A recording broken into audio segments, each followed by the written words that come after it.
like I told you, that I'll be starting with similar triangles. जैसे कोई भी दो ट्राइंगल जिसके सारे एंगल्स सेम हो, मतलब तीनों के तीनों एंगल्स अगर सेम हो तो सिमिलर ट्राइंगल कहलाते हैं, ठीक है। और इसका एक बड़ा स्पेसिफिक वो होता है, प्रॉपर्टी होता है कि अगर कोई एक साइड वन से डबल हुआ है ना, तो सारे साइड, अगर ये x है तो ये 2x हुआ होगा, और अगर ये y है तो ये 2y हुआ होगा। पॉइंट ये है कि दो सिमिलर ट्राइंगल जो है वो सेम रेशियो में आगे बढ़ते हैं। जैसे मतलब हम सिमिलर ट्राइंगल इनफैक्ट डिफाइन ही ऐसे करते हैं 1:2, मतलब ये सिमिलरिटी का रेशियो है। सिमिलरली अगर हम एक और सिमिलर ट्राइंगल कर दें जिसमें हम ऐसे, इसका नोमेनक्लेचर मैं चेंज कर देता हूँ तो थोड़ा ज़्यादा बढ़िया रहेगा। जैसे मान लो कि मैंने ये रखा,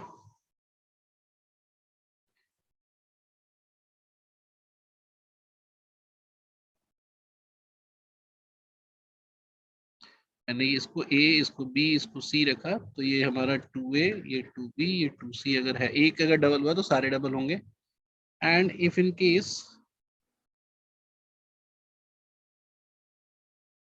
अगर ये 5A है तो ये 5B होगा और ये 5C होगा। सो सिमिलर ट्राइंगल में एक प्रोपोर्शनलिटी का या फिर सिमिलरिटी का रेशियो होता है। तो छोटे वाले बड़े वाले का रेशियो जो है 1:2 है, मिडिल वाले और बड़े वाले का रेशियो 2:5 है। तो इस तरह से उसका सिमिलरिटी का रेशियो है।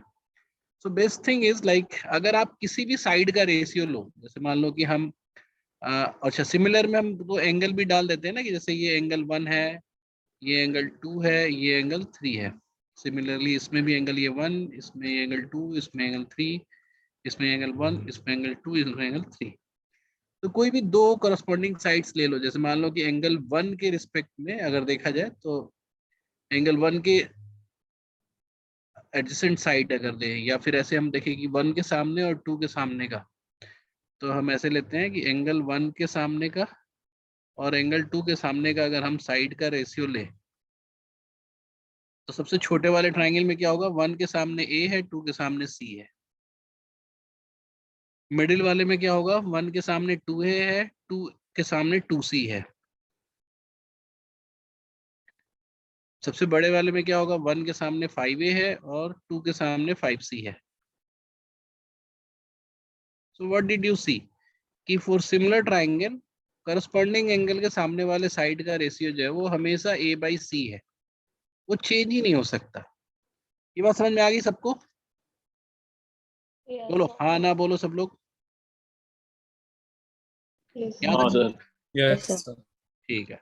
So now after defining this, अगर मैं ये बोलूं कि जैसे अगर मान लो कि ये फिक्स एंगल है, जैसे मान लो ये एंगल फिक्स है, ये एक्स है, ये वाई है और ये जेड है, तो एक्स वाई जेड का कोई भी ट्राइंगल बना लो, चाहे बहुत ही बड़ा बनाऊं मैं, है ना, एक्स वाई जेड, तो एक्स के सामने वाला जो 1 था, मतलब ये 1 था, और वाई जो 2 था, तो इसके अगर सामने का साइड अगर मान लो एक्स के सामने का पी है और वाई के सामने का अगर 2 के सामने का अगर जेड है, तो इस केस में भी अगर हम ये रेशियो लें P/Z का, तो ये अल्टीमेटली A/C के बराबर ही होगा, क्योंकि इसी रेशियो में वो चल रहा होगा। क्योंकि यूनिवर्सली सिमिलर मतलब जो एंगल है, जो मतलब जो अगर हम इसी एंगल के साइड्स मतलब ट्राइंगल को क्रिएट करें XYZ को, तो जो 1 और के सामने और 2 के सामने के साइड का रेशियो है वो तो सेम ही होगा ना, वो तो कभी चेंज नहीं होगा। वो भले ही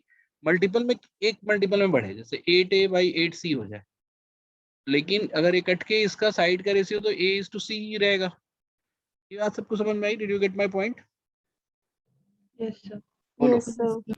हाँ, so again it is not a very tough concept, बिल्कुल सिमिलर। तो अब हम क्या करेंगे कि इसी चीज को I try to see in term of right angles. तो पहले तो ये हमें बताना है कि अगर हम कोई स्पेसिफिक राइट एंगल ले लें, जैसे मान लो हमने एक ले लिया 30 और एक ले लिया 60, और राइट एंगल ट्राइंगल है तो तीसरा एंगल 90 होगा ही। तो 30, 60 और 90 का ट्राइंगल हम कहीं पे भी बनाए दुनिया में, चाहे हम ऐसे बनाए या इसके ठीक सामने बनाए, तो हमें दिखता ही है कि सिमिलर है, ठीक है। लेकिन हम कभी बड़ा भी बना सकते हैं,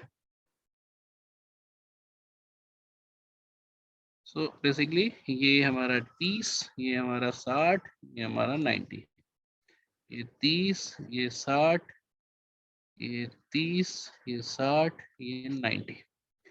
तो अब किसी भी ट्राइंगल में हम देखें, है ना, तो जैसे मान लो कि हम 30 के सामने वाले को ऐसे हम अभी फिलहाल के लिए नाम दे दे रहे हैं, इसको बी, इसको पी, इसको एच, इसको बी, इसको पी, इसको एच, मतलब B1 P1 एच कर देते हैं,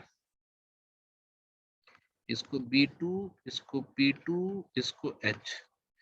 तो अब ना इफ आई से कि P by B is equal to P1 by B1 is equal to P2 by B2, ये होगा कि नहीं बताओ? Yes, sir. Yes, sir. सारे ही सिमिलर ट्राइंगल है, सेम प्रोपोर्शन में बढ़ा होगा, ये डबल होगा, ये ट्रिपल है तो ये ट्रिपल हुआ होगा, बट P बाई B तो हमेशा सेम निकलेगा, कट के P बाई B ही हो जाएगा। So for any right angle triangle, चाहे यहाँ पे दिख रहा है या नहीं दिख रहा है, अगर वो इस सेट ऑफ एंगल से बना है तो 30 के सामने वाले और 60 के सामने वाला का रेशियो हमेशा ये होगा। सो बेसिकली इसको हम ऐसे कह सकते हैं कि फॉर राइट एंगल ट्राइंगल, है ना, राइट एंगल ट्राइंगल जिसका दो एंगल 30 और 60 है, तो 30 के सामने वाला साइड और 60 के सामने वाला साइड, है ना, इसका रेशियो हमेशा P बाई B होगा, जो ये दिख रहा है, मतलब जो भी हो, मतलब रेशियो हमारा जो भी है अभी उस पर हम कंसर्न नहीं है, बट पॉइंट ये है कि for any right angle triangle, है ना, आपका P बाई, अब मुझे ये बताओ कि जैसे मैंने P बाई B दिया, तो कितने तरह के साइड के रेशियो बना सकते हो तुम? How many types of sides ratio you can create? तो तुमने बोला कि हम एक पैटर्न में लिखना शुरू करते हैं, ठीक है, तो हमने बोला कि एक तो P बाई H लिखेंगे, है ना, जैसे हम 30 को अपना एक रेफरेंस एंगल मान रहे हैं, मान लो कि रेफरेंस का एंगल है। क्यों रेफरेंस का एंगल है? क्योंकि हम P जो है या परपेंडिकुलर जो है हम मतलब तभी बोलते हैं जिस रेफरेंस एंगल के सामने वाले साइड को परपेंडिकुलर बोलते हैं और उससे एडजेसेंट साइड को बेस मिलते हैं, और कुछ नहीं। सो परपेंडिकुलर जो है,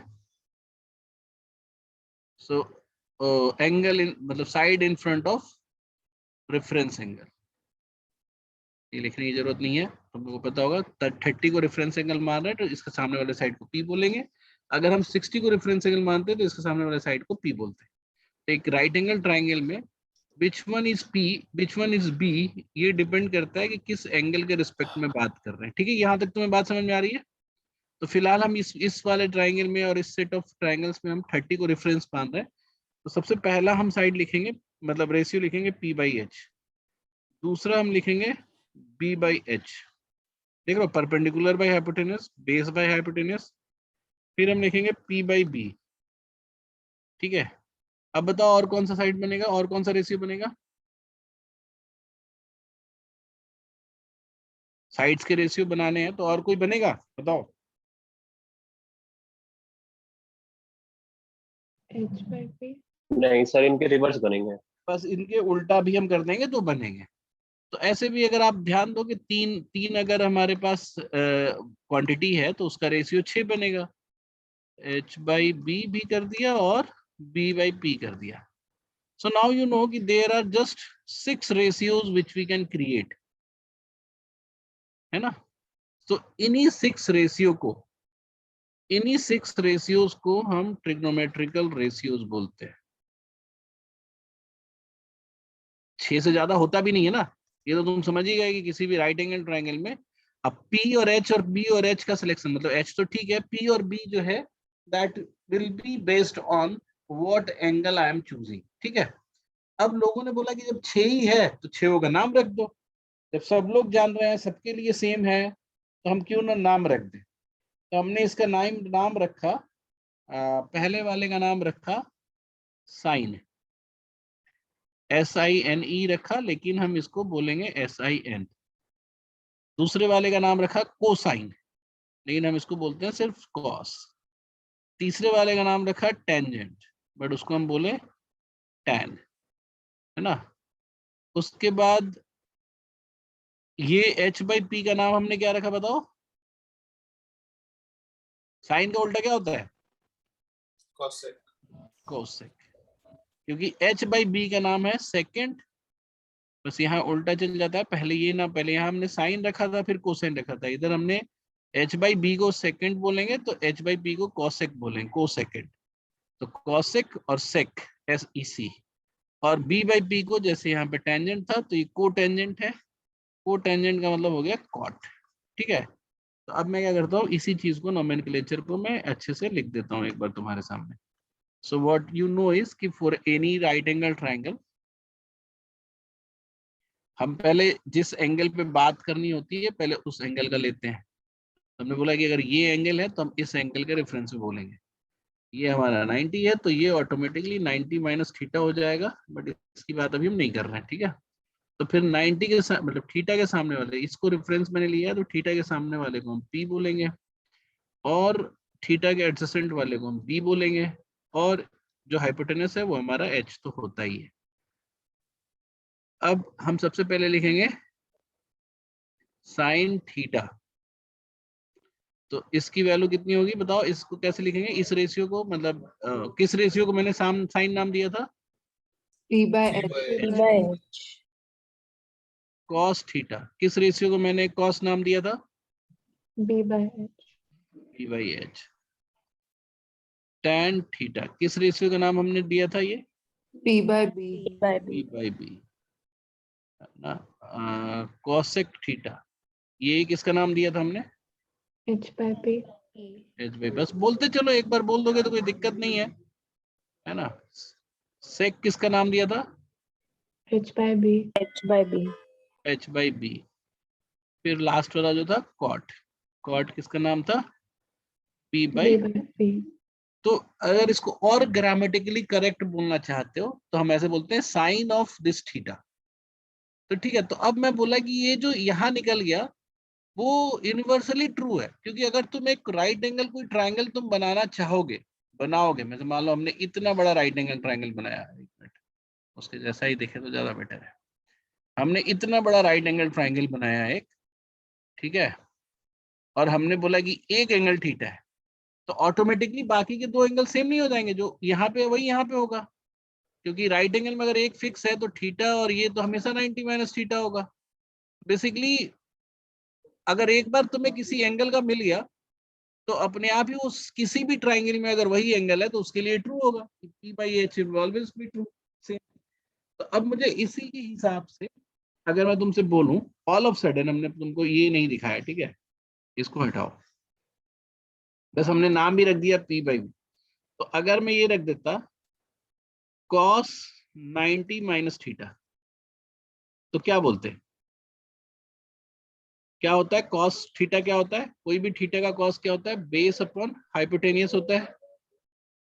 तो 90 माइनस थीटा का अगर रेफरेंस एंगल ले रहे हैं तो इसका बेस कौन सा हुआ, So sin theta. नहीं वो तो सीधा बोल दिया तुमने ना, अभी तुम हमें से बोलो ना कि cos ऑफ 90 माइनस थीटा, मतलब दिस एंगल का cos क्या होगा, बेस अपॉन हाइपोटेनस होगा ना। तो बेस कितना है इस ट्रायंगल में, इस एंगल का बेस कितना है, परपेंडिकुलर P. नाम रखा हुआ है P और अपन H, जो कि सेम था इस एंगल के साइन के बराबर में। तो बेसिकली तुम देखो अब ये तुम्हारा फॉर्मूला डिराइव हो गया। तो जब हम बोलते हैं कि cos 90 minus theta is sin theta, just because आप एंगल रेफरेंस चेंज कर रहे हो। तो सिमिलरली ये कितने सारों के साथ बन जाएगा ऐसा हमारे पास, तो अगर मैं तुमसे बोलूंगा sin 90 माइनस थीटा,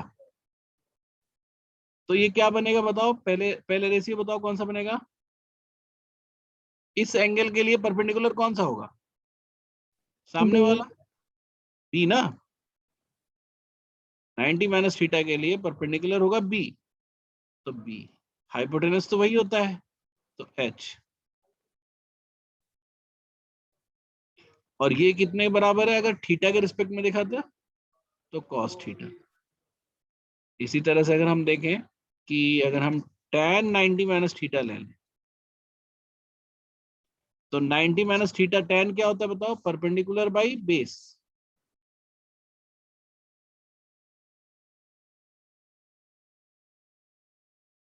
तो इस ट्रायंगल में परपेंडिकुलर कितना है 90 माइनस थीटा का, B, B बेस by कितना P. है P, and which is for this theta it is tan theta, नहीं सॉरी cot थीटा। तो सिमिलरली आप बाकी का भी कर सकते हो। cosec 90 माइनस थीटा अगर लोगे, cosec 90 माइनस थीटा लोगे तो cosec वैल्यू क्या होती है, हाइपोटेनस डिवाइडेड बाई परपेंडिकुलर। तो इस केस में 90 माइनस थीटा का हाइपोटेनस क्या है, वही h ही होगा, और परपेंडिकुलर क्या है, b होगा, which is basically sec theta. Similarly अगर आप sec 90 माइनस थीटा लेते तो ये आपका निकल के आ गया रहता cosec थीटा, और अगर cot 90 माइनस थीटा लेते तो ये पलट के आ गया होता आपका tan थीटा। ठीक है, तो मतलब आपको ये ध्यान रखना है कि ये नाम है basically, sin theta doesn't mean anything, it's just sign of that particular theta. So basically we are naming the ratio as sin, और कौन सा रेशियो है, उस थीटा के परस्पेक्टिव से जो परपेंडिकुलर है और जो हाइपोटेनस है। तो sin ratio is devoted to perpendicular by hypotenuse. Sin name has been devoted to sin name has been given to the ratio which has perpendicular divided by hypotenuse. ठीक है, यहां तक समझ में आ गया तुम लोग को, बताओ everyone. Yes, sir. Yes. Yes, sir. तो अब हम इस Yes. पे क्या करेंगे कि अब हमारे पास चूंकि दो ऐसे ट्राइंगल हैं जिनके साइड का रेशियो जो है आइडेंटिफाई करना बहुत आसान होता है। कैसा, एक ट्राइंगल जो है जो 45 45 90 का है। 45 45 90 का मतलब क्या हुआ कि अगर हम इसका अगर साइड ए ले और इसका भी ए ले तो ये ए रूट 2 हो जाएगा।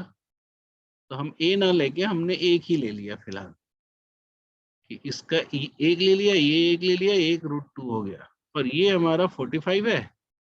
ऑफ कोर्स ये भी 45 होगा, बट हम एक ही को लेके बात करेंगे, इसी को रेफरेंस मानेंगे। ठीक है, अब अगर हम इसको 45 इस एंगल के रिस्पेक्ट में बात कर रहे हैं तो ये हमारा बी हो गया, ये हमारा पी हो गया, और ये हमारा हाइपोटेनस हो गया। तो फॉर 45 डिग्री साइन 45 कितना होता है, मतलब साइन 45 नहीं, मतलब साइन क्या होता है, sine is ratio of what, बोलो E by H. P by H. पूरा बोलो ना, परपेंडिकुलर बाई हाइपोटेनस, बोलो। Perpendicular by hypotenuse. हाँ, तो इस केस में परपेंडिकुलर कितना है मेरा 1, हाइपोटेनस कितना है रूट 2, 1 बाई रूट 2।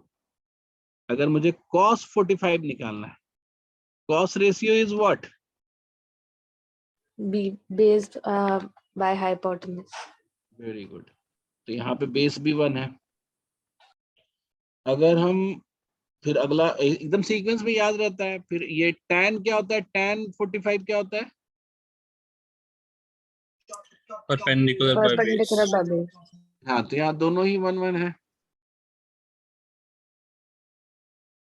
cosec 45 ये क्या होता है, Hypotenuse by perpendicular. बहुत बढ़िया। यहाँ पे हाइपोटेनस रूट 2 है। sec बाय sec 45 कितना होगा,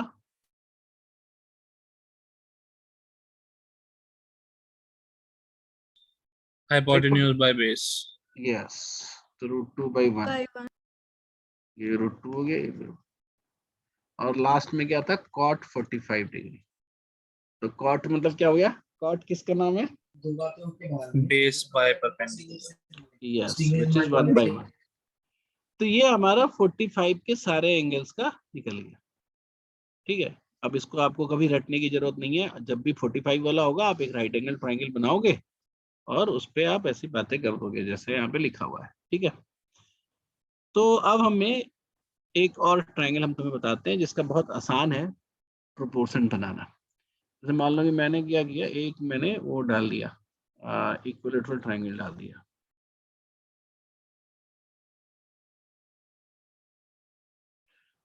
और इसके साइड को रख लिया 2। एंगल क्या होता है बीच इक्विलेटरल ट्राइंगल, सारे एंगल बोलो, 60। 3 degree. 60। अब मैं इसको क्या किया, मैंने एक परपेंडिकुलर डाल दिया। तो ये वाला परपेंडिकुलर है तो ये वाला एंगल बराबर हो गया, तो एक एंगल कितना हो गया ये 30 degree. 30 degree. और ये क्या हो गया, ये हो गया हमारा परपेंडिकुलर और ये आधा आधा बट गया। और जब ये आधा आधा बट गया तो अब हम इस वाले ट्रायंगल को भूल जाते हैं, है ना।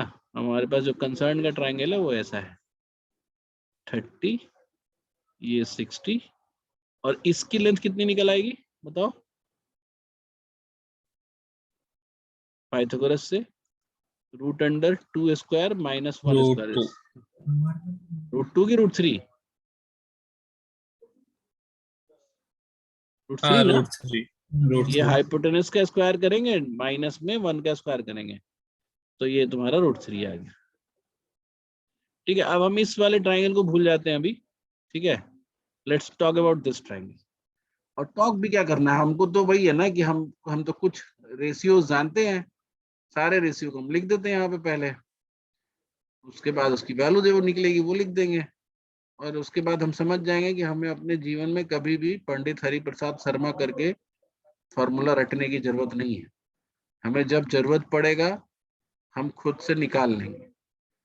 आई don't want you to be dependent on trick वाला फॉर्मूला और कुछ भी करके यूट्यूब के शॉर्ट्स देखने का जरूरत नहीं है फॉर्मूला रटने के लिए। देखते हो ना तुम लोग हाउ टू रिमेम्बर दिस, बोलो कौन कौन देखता है। आसिता देखती है लग रहा है, उसने ही लिखा है। Sir, by mistake, I guess. कुछ में नहीं नहीं, मैं ऐसे ही मजाक कर रहा था। अब इतना फिर sec 60 और फिर cot 60। ठीक है, एक एक करके हम दोनों का लिखेंगे और उसकी वैल्यू को लिख लेंगे। ठीक है, अब मुझे बताओ कि साइन किसका रेशियो होता है, फटाफट बोलो। साइन का ratio Perpendicular upon Perpendicular by hypotenuse. hypotenuse. Very good. For 30 degree, इस ट्रायंगल में 30 डिग्री के केस में परपेंडिकुलर क्या होगा 1, सामने वाला परपेंडिकुलर और एडजेसेंट होता है बेस। तो 30 के लिए हम निकाल रहे हैं सामने वाला परपेंडिकुलर 1, हाइपोटेनस 2, तो 1/2। कॉस के लिए बताओ, कॉस किसका रेशियो है, Base by hypotenuse. hypotenuse. हाँ तो यहाँ बेस कितना है, 2. कौन है ये अच्छा, sorry, sir. 3। Confusion. √3. हाँ √3. ये हाइपोटेनस को नहीं, वो परपेंडिकुलर साइड्स में से एक बेस होता है हमारा। हाँ, अच्छा okay, sir. हाँ, tan का रेशियो क्या होता है, Perpendicular by base. Perpendicular by base. हाँ तो यहाँ परपेंडिकुलर कितना है 1. और बेस कितना है √3। कॉस से किसका रेशियो होता है, Sir, hypotenuse and perpendicular. Perfect है। हाइपोटेनस कितना है यहाँ पे 2, परपेंडिकुलर कितना है 1, 1. यानी इसकी वैल्यू हो गई 2। सेक किसका रेशियो होता है, The hypotenuse and base. हाँ हाइपोटेनस कितना है 2 और बेस कितना है √3। √3. कॉट किसका रेशियो है,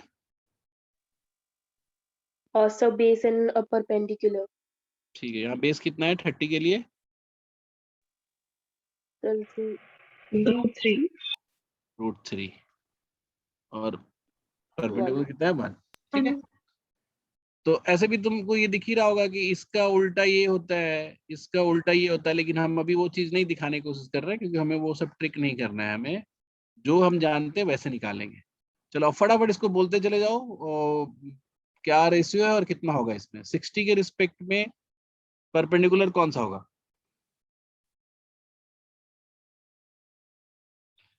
60 के रिस्पेक्ट में परपेंडिकुलर, √3. हाँ तो ये हो जाएगा √3/2। बेस कौन सा होगा 1 होगा तो 1/2। ये क्या होता है, ये √3/1। कॉसेक क्या होगा 2/√3. 2/√3. 2/√3। सेक क्या होगा?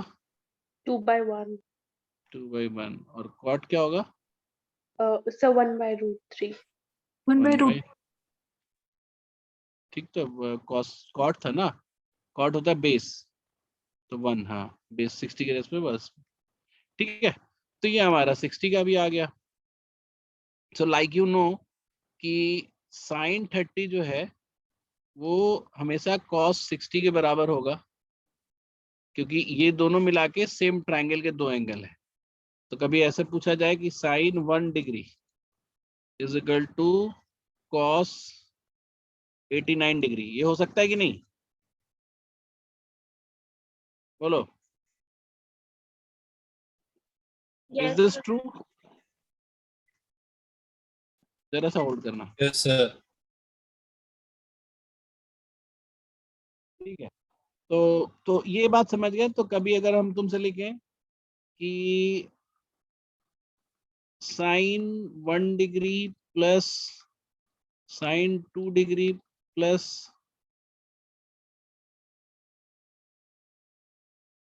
साइन 3 डिग्री और माइनस में लिख दें साइन सॉरी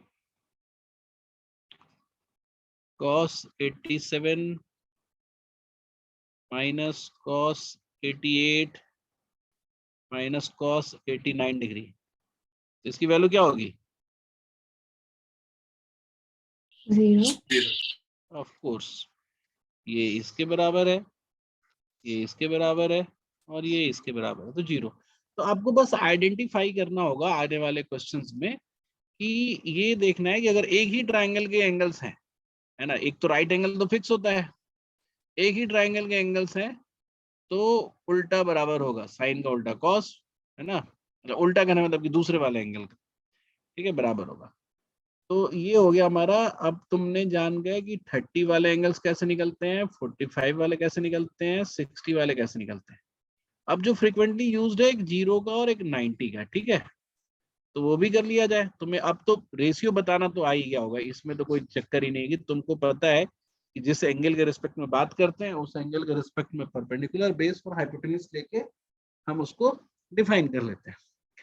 तो अब हम एक ट्राइंगल बनाते हैं जिसका एक एंगल जो है 0 डिग्री है, ठीक है, कोशिश किया जाए। ऐसे तो मुश्किल है बनना, क्योंकि तुमको पता है कि वो ट्राइंगल बनेगा ही नहीं, बट नियर सम 0 लेके चल सकते हैं।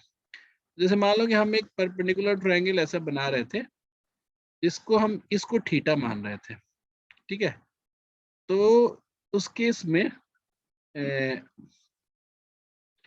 ये हमारा परपेंडिकुलर होता और ये बेस होता कि नहीं, बताओ, बोलो। Yes, sir. ठीक है। अब मान लो कि हम ना इसको इसको ना ये सर्कल की तरह है, तो इसको हम ये थीटा को है ना, इसको कम करते जा रहे हैं। तो इसको जब हम कम करते जाएंगे, जैसे मान लो कि हम इसको थीटा मान लें, ठीक है, इसको थीटा को कम करते जाएंगे तो हाइपोटेन्यूज तो चेंज होगा नहीं, हाइपोटेन्यूज चेंज नहीं होगा ना। जैसे अगर हम इसको गिराते जाएंगे, जैसे मान लो कि एक बार हमने एक ऐसा बना लिया सेम पे, तो थीटा हमने कम कर दिया थोड़ा, तो ये हाइपोटेन्यूज, ये फिर से ये परपेंडिकुलर पूरा और यहाँ से यहाँ तक बेस हो गया, और ये परपेंडिकुलर जो नया परपेंडिकुलर है वो ये यहाँ आया, और पहले जो परपेंडिकुलर था वो पूरा बड़ा वाला परपेंडिकुलर था। तो अब हम एंगल अगर छोटा कर रहे हैं तो तुम क्या देख रहे हो, एच पे फर्क पड़ रहा है? नहीं पड़ रहा है ना, हाइपोटेन्यूज तो एज इट इज गिर रहा है नीचे तक। परपेंडिकुलर क्या हो रहा है, छोटा होते जा रहा है। परपेंडिकुलर जो है पी छोटा होते जा रहा है, और बेस क्या हो रहा है, बढ़ते जा रहा है यहाँ तक। जैसे पहले यहाँ था फिर यहाँ आ गया, और जैसे ही 0 पे आएगा, जैसे अगर थीटा टेंड्स टू 0 कर दिया जाए तो परपेंडिकुलर घटता घटता जो जाएगा 0, परपेंडिकुलर ये वाला जो परपेंडिकुलर है 0 हो जाएगा, बेस जो हो जाएगा h के बराबर हो जाएगा। तो अगर हम बेस को h को 1 मान लें तो बेस भी 1 हो जाएगा। तो अगर हम 0 के केस में, फॉर 0 डिग्री के केस में, 0 डिग्री के केस में परपेंडिकुलर हो गया हमारा 0, बेस हो गया हमारा 1 और हाइपोटेन्यूज भी हो गया हमारा 1। ये समझ में आ गया सबको? बताओ, फिर से एक्सप्लेन करें, बताइए। बोलो आ भाई, गया और किसी को नहीं आया वो बताओ। आ गया सर समझ। तुम लोग खुश होके बताते तो हो नहीं, इससे सर अच्छी आ गया। ऐसे कुछ हैप्पीनेस वाला तो ऐसे ही स्ट्रेस वाले माहौल में रहते हैं हम लोग आजकल, और तुम लोग उसमें हंसते भी नहीं हो। थोड़ा अच्छी जानकारी लो तो बताया करो। So what I did was कि मैंने एक सर्कल विजुलाइज किया कि ऐसे सर्कल पे एंगल बनता जा रहा है। तो पहले मैंने ऐसा एक ट्रायंगल बनाया था, और हाइपोटेनस को हमने माना कि हाइपोटेनस जो है वो एक सर्कल में घूम रहा है। पहले परपेंडिकुलर ये था, इस थीटा को लेके बात कर रहे थे। फिर हम अगर थीटा को और छोटा किए तो देखे परपेंडिकुलर और श्रिंक हो गया, और बेस और बढ़ता चला गया। तो घटते घटते अगर थीटा ही 0 हो जाए तो परपेंडिकुलर श्रिंक होकर वो 0 हो जाएगा, बेस जो है बढ़ता बढ़ता h के बराबर हो जाएगा। तो हमने क्या किया, वैल्यू ले लिया परपेंडिकुलर अगर परपेंडिकुलर p को 0, b को 1 और h को भी 1। अब तो कुछ दिक्कत है तुम लोगों को, बताओ साइन क्या होता है बताओ। So P by H. तो यहाँ क्या होगा, So 0 by 1. 0. Which is 0 by 1 is 0. 0। cos 0 क्या होगा, Sir 1 by 1. 1. 1 by 1 which is 1। 1. tan 0 क्या होगा,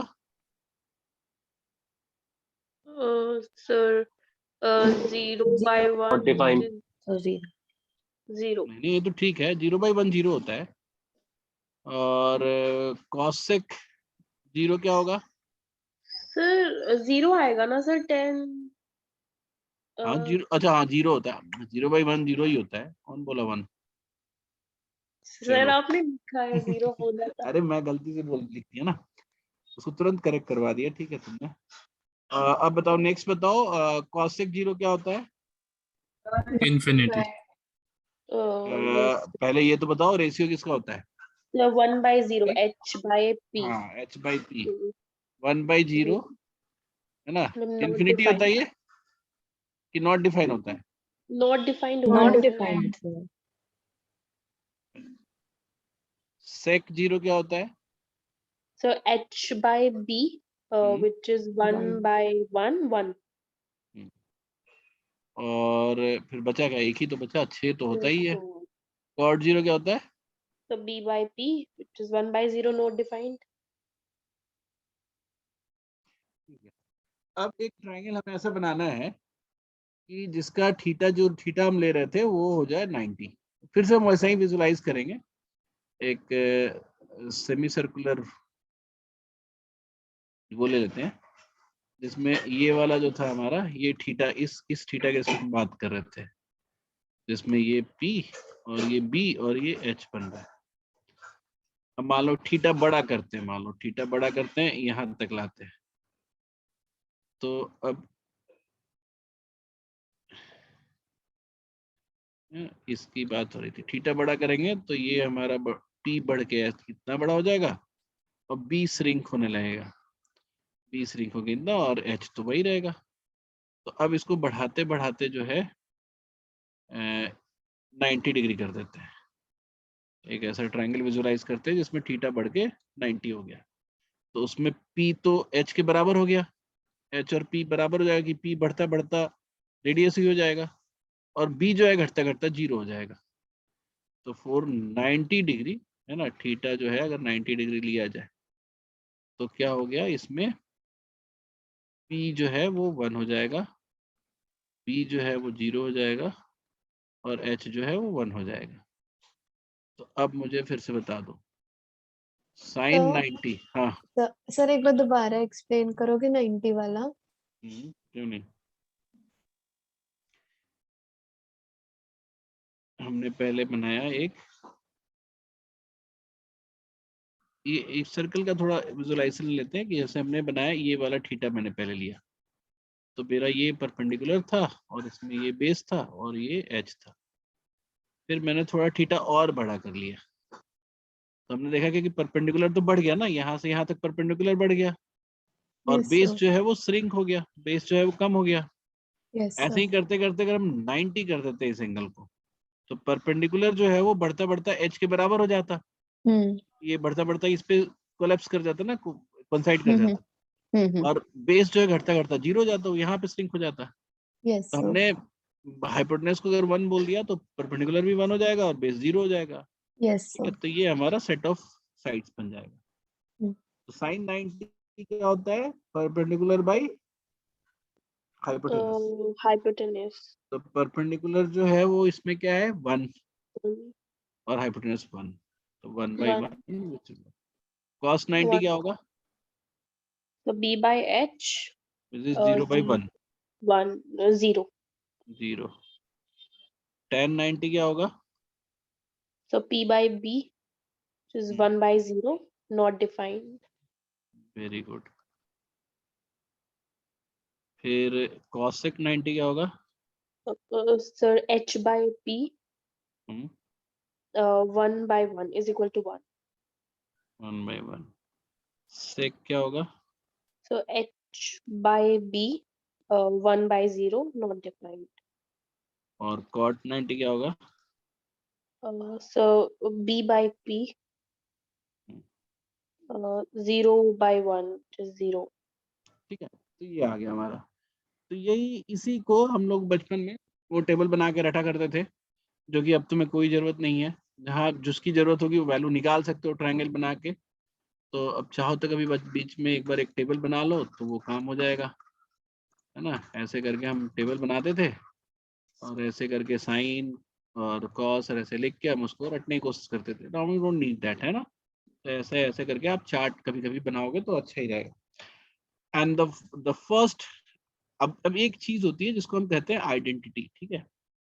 सो आइडेंटिटी आर समथिंग, जैसे मान लो कोई अलजेब्रिक आइडेंटिटी, पहले समझो ये वर्ड इसलिए समझना जरूरी है कि वो अलजेब्रा आए ना आए, आइडेंटिटी का मतलब समझ में आना चाहिए। तो एक होता है हम लोग जिसको बोलते हैं इक्वेशन, एक होता है हमारा फॉर्मूले, है ना, और एक होता है आइडेंटिटी। जैसे मान लो कि इसको भी आइडेंटिटी की तरह कई बार लोग बोलते हैं, लेकिन है नहीं ये आइडेंटिटी, एक तरह से एक्सपेंशन ही है। जैसे x प्लस वाई का होल स्क्वायर जो है, आप इसको लिखते हो x square plus 2xy plus y square. ये अल्जेब्रिक एक्सप्रेशन है, फार्मूला है, ठीक है।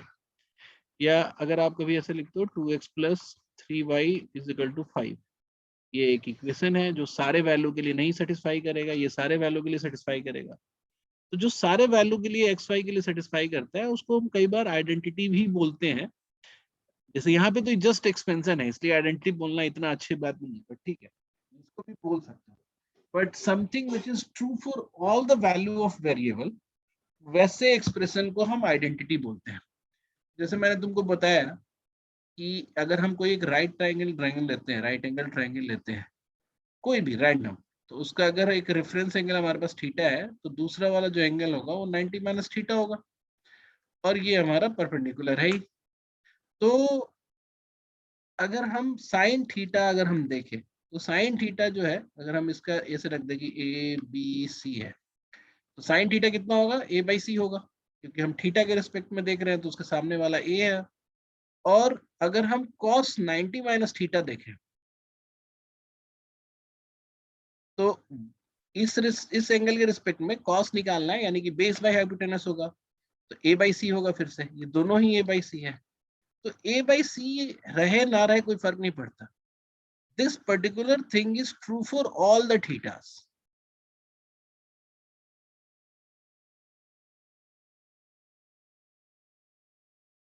होगा ना, बताओ। Yes sir. क्योंकि आपको पता है कि दो एंगल है जो जिनका सम 90 हो जा रहा है, तो वो तो मतलब कुछ भी रख लो यहाँ पे। अगर हम ऐसे बोल देते हैं कि sine 37 is equal to cos 90 minus 37, तो ये भी यहाँ इसके लिए भी सही होगा। 37 ले ले, 37.5 ले ले, 2 ले ले, 3 ले ले, कुछ भी फर्क नहीं पड़ता, ठीक है। तो ये ऐसे एक्सप्रेशन जो true for all the value of theta है, उसको हम ट्रिग्नोमेट्रिकल आइडेंटिटी बोलते हैं, ठीक है। तो आपको मैंने एक आइडेंटिटी अभी बताई, और इस जैसा तो कई सारा तुम खुद ही निकाल लोगे, ठीक है। Now let's go to the other identities. एक दो और है, उसके बाद जो है आप क्वेश्चन के साथ सीखोगे, ठीक है। जरा सा मुझे एक सेकंड, ओहो ये नहीं मिटाना था।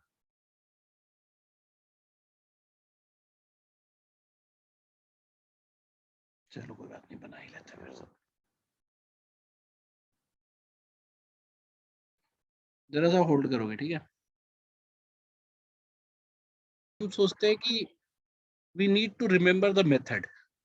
So basically you don't need to remember the method. Basically you need to remember how that method has been found out. ठीक है? तो उसको अगर तुम याद रखने की कोशिश करोगे, उसको समझने की कोशिश करोगे, नॉट इन मैथमेटिक्स, एवरीवेयर, है ना, जो भी आप पढ़ते समझते हो, तो आपके लिए ज्यादा बेटर होगा।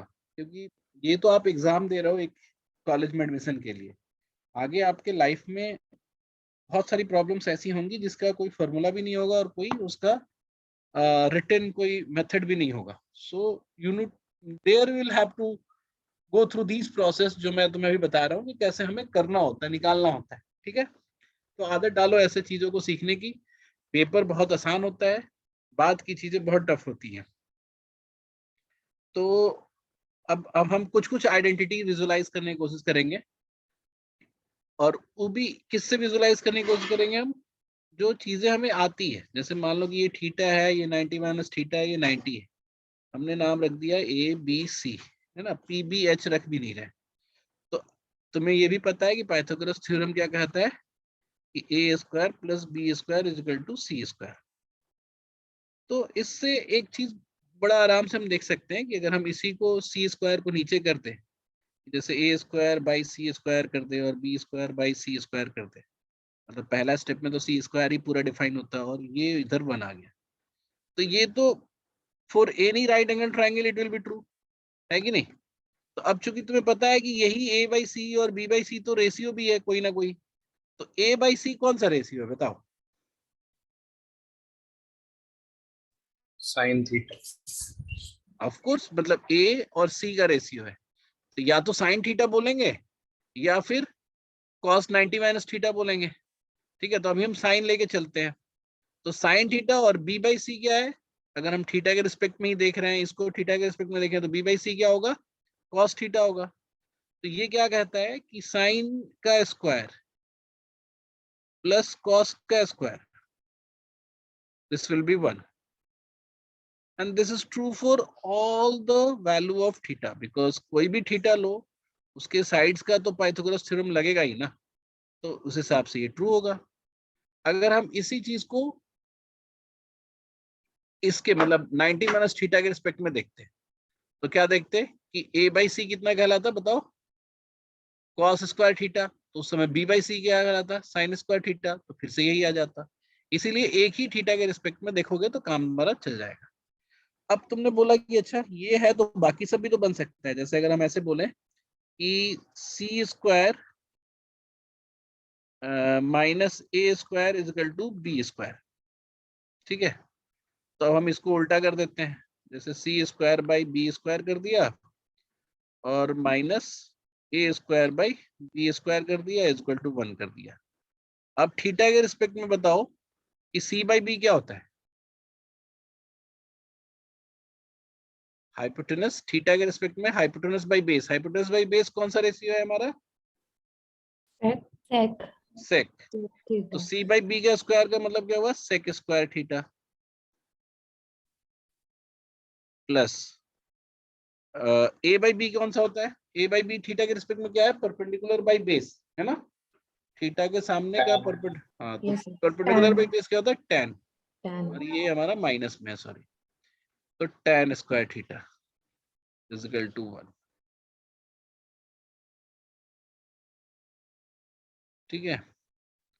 सिमिलरली अगर हम इसको b को इधर रखते और a को उधर रखते, C square minus B square is equal to A square करते, तो ए स्क्वायर फिर नीचे आता, C square by A square हो जाता और minus B square by A square हो जाता, फिर से 1 हो जाता। ये सब करने का मतलब क्या है कि ए और बी और सी का करने का मतलब क्या है कि this is true for all the values जो भी हमें मिल सकता है फॉर दिस ट्राइंगल और फिर एनी राइट एंगल ट्राइंगल। तो अब बताओ सी बाई ए, थीटा के रिस्पेक्ट में सी बाई ए क्या है? हाइपोटेनस बाई परपेंडिकुलर, है ना? तो Cosine. कौन सा रेशियो होता है? कॉसेक।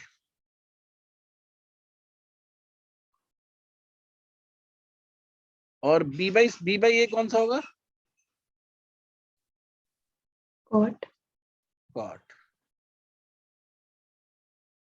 ये देखो फिर से हमारा बन गया।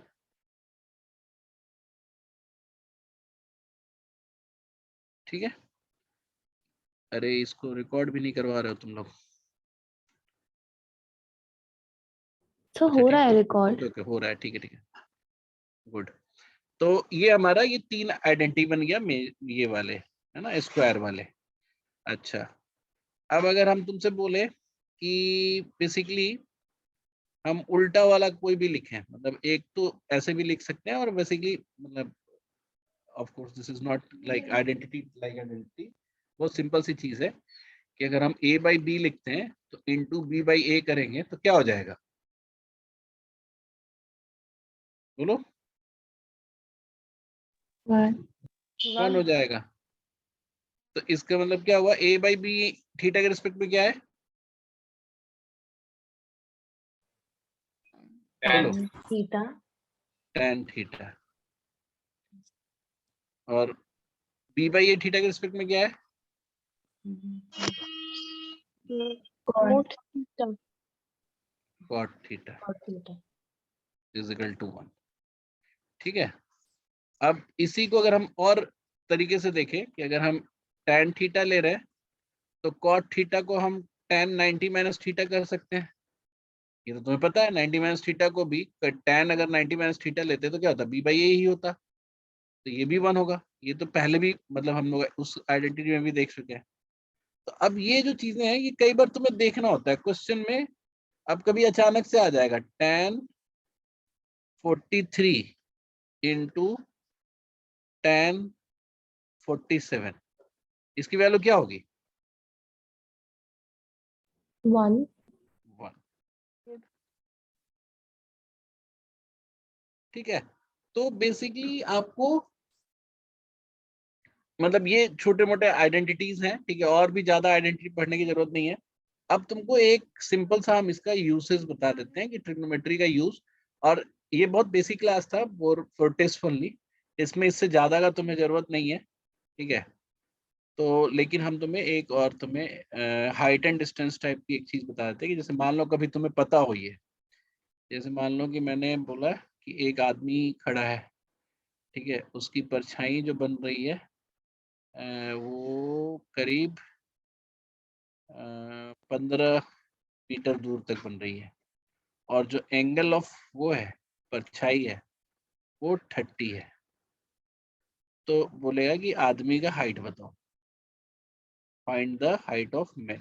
अब ये फाइंड द हाइट ऑफ, मतलब ये एक बहुत बेसिक सा सवाल मैंने बताया, लेकिन यही चीज हर जगह होता है। जो तुम्हें इतना जो समझ में आ रहा है, जब तुम क्वेश्चन पढ़ोगे तो सारा you'll find के same question is there but is different. तो अब मान लो कि मुझे हाइट और हाइट आदमी का निकालना, विच इज दिस, दिया हुआ है हमारे पास ये। तो इस एंगल के रिस्पेक्ट में 30 डिग्री के रिस्पेक्ट में कोई एक रेशियो बताओ जो इन दोनों से बिलोंग करता है, मतलब हाइट और परपेंडिकुलर। तो हमें पता है ना कि जैसे tan ले लेंगे तो, हाँ, तो tan 30 क्या होता, h/15 होता।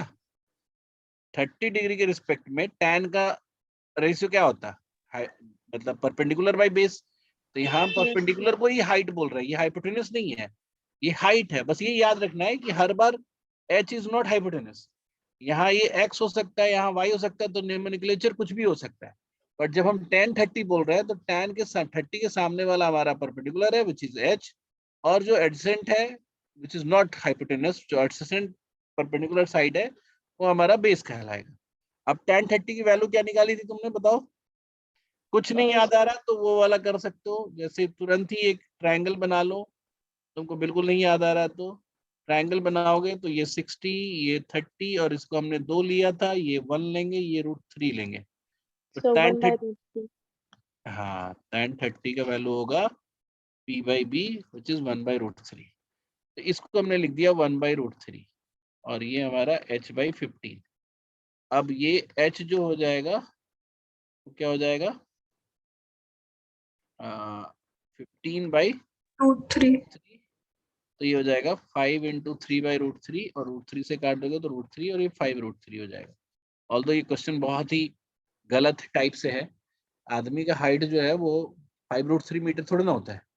तो इसको हम हाइट ऑफ द मैन की बजाय हम कर दे रहे हैं हाइट ऑफ द टावर। ठीक है,